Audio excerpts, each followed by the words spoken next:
Hi, everyone. It's Mark again from Thrive. I'm joined with Maribeth and Kay, doing another Q&A for everyone. And today I thought we'd talk about, can we talk about market timing? And are people, is it a better time for people to sell their homes before buying another house? And if so, what are the challenges that might go along with doing that? So Maribeth, I didn't know if you wanted to kick that off. Sure. So I always tell people when we get into the conversation about timing, I say that is probably one of the hardest parts about real estate is timing, market timing. And I think, so a couple realities about our market. First, a lot of sellers are also buyers. So do we put our house on the market and hope that there's the house that we want to buy available? That's the issue, is that we have such limited inventory that if a house pops on that you like, you go to make an offer and you have a house to sell and you have to make it a home sale contingency.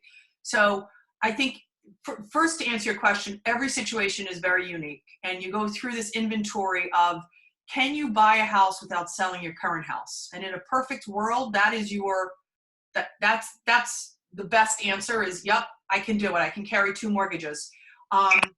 The second question is, all right, if you have to sell to buy, are you willing to put your house on the market, find a buyer, and end up somewhere transitionally between when you sell and when you buy? Because that gets back to the question of timing.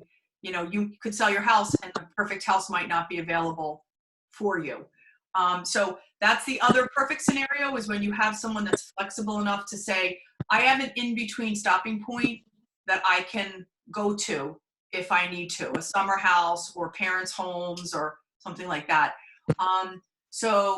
And I would also say, oftentimes we'll get that phone call that somebody wants to buy because they see the perfect house come onto the market. Oh, you know, the house on such and such road just came on. I really want to buy it. Mm-hmm.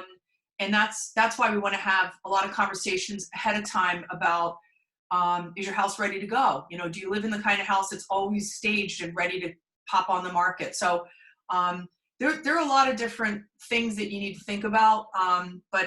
And I would say everything really is contingent upon having that pre-approval in hand. So talk to your lender ahead of time to be prepped for either scenario. So, okay. Yeah, I mean, I would have to agree 100%. So do you have to put your house on the market first? You don't have to, but ideally that's how it works. And ideally, if you want that dream home when it comes on, you need to have your house under contract.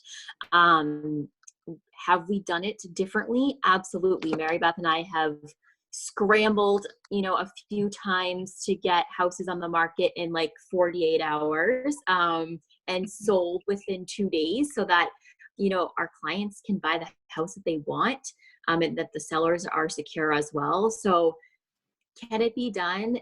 Yeah, but I think that putting your house in the market, getting your house under agreement, and then finding the house that you want, maybe with double contingency, so one on your sale and then one on your purchase, so that you're kind of protected in a lot of ways. And ideally that's how we like to do things, just because it makes it easier legally for everybody, and I think it's the least amount of risk. So yeah. And those, just curious, if you have that as a contingency, how is that looked upon whenever might be looking at multiple offers? Yeah, that's the tough one. It depends.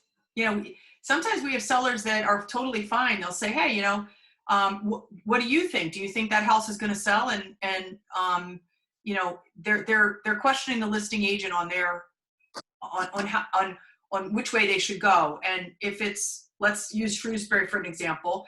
If you have somebody that's trying to buy up within Shrewsbury, that's, again, an easy situation because we know there's not a lot of inventory. So if you have a really great house that's going to go on for 300 and you're looking to buy that step up at 600, both of those parts of our market are moving very quickly.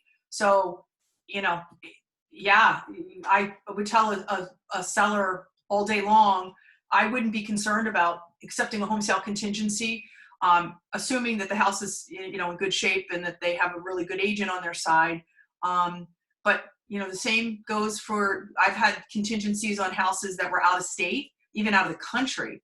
And that's when it gets a little murky because you don't know what, you know, a particular market looks like. So it depends on the situation. It's tough. It And really is. I think that, you know, a housing contingency doesn't automatically mean risk.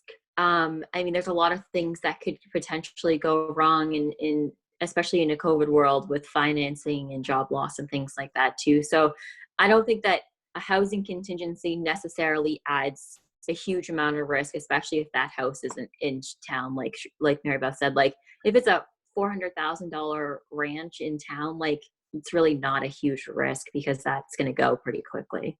So. That's great. Yeah. Thank you, guys. Well, thanks again for joining us, and we'll get back together again next time with another Q&A. Thanks, Mark. Thanks, Mark.